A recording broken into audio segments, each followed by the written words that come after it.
హైదరాబాద్ నుంచి తిరుపతికి వస్తున్న నాసామి రంగ ఎక్స్ప్రెస్ పట్టాలు తప్పి రావాల్సిన టైం కంటే గంట ముందుగా స్టేషన్కి చేరుకుంది.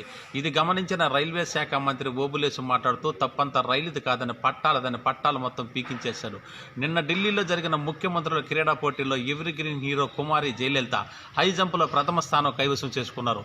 ఆమె దూకిన ప్రదేశంలో పెద్ద గుంత ఏర్పడడంతో 20 లారీలు, 30 జేసీపీలు, 15 ట్రాక్టర్లు, 25 బుల్డోజర్లు బంకమట్టి, ఇసుక, గుల్లా తోయిస్తున్న ఆ గుంత ఇంకా పూడలేదని మా విలేకరు గంజి తెలియజేశారు.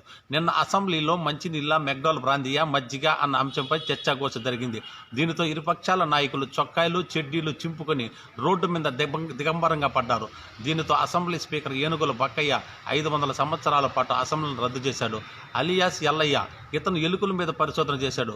ఎలుకకు 1 కాలు విరిగితే కుంటుతుందని, 2 కాళ్ళు విరిగితే దొల్లుతుందని, 3 కాళ్ళు విరిగితే పాకుతుందని, 4 కాళ్ళు విరిగితే అక్కడే ఉంటుందని కనుగొన్నారు. అందుకని రాష్ట్ర ప్రభుత్వం ఇతనికి నోబెల్ బహుమతి అందజేసింది.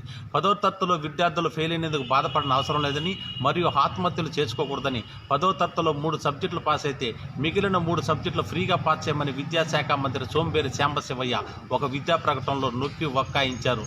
స్త్రీలకు, పురుషులకే కాకుండా అటు ఇటు కానీ మాకు రిజర్వేషన్ సౌకర్యం కల్పించాలని 1.5 లక్షల మంది ప్రధాని ఇంటి ముందు బైఠాయించారు. దీనితో ప్రధానమంత్రి దేశ అభివృద్ధిని దృష్టిలో ఉంచుకొని 0.10% రిజర్వేషన్ కల్పించారు.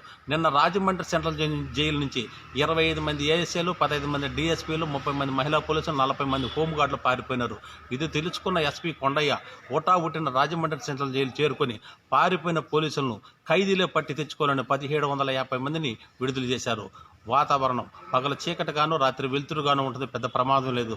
వర్షాలు పడే ప్రాంతాలు పుంగునూరులో 3 చుక్కలు, రేణిగుంటలో 2 చుక్కలు, కాళాశ్రీలో 1 చుక్క, తిరుపతిలో 1/2 చుక్క, తిరుమలలో చుక్కే లేదు. చేపల పట్టు జాలలకు ముఖ్య గమనిక.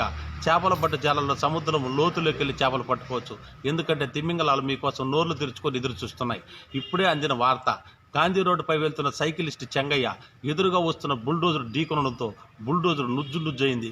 బుల్డోజర్ డ్రైవర్ పరిస్థితి అస్తవ్యవస్థగా ఉండడంతో అతనిని ముందు జాగ్రత్త చర్యగా శ్మశానానికి తరలించారు. సైకిలిస్ట్ చెంగయ్యకు ముందర 3 పండ్లు రాలిపోగా దగ్గరలో ఉన్న పశువులాసుకు తరలించారు. ఈ వార్తలు చదువుతున్నది తేళ్ల రమాకాంతం. బతుకుంటే రేపు తెల్లారితో మళ్ళీ కలుసుకుందాం. నమస్కారం.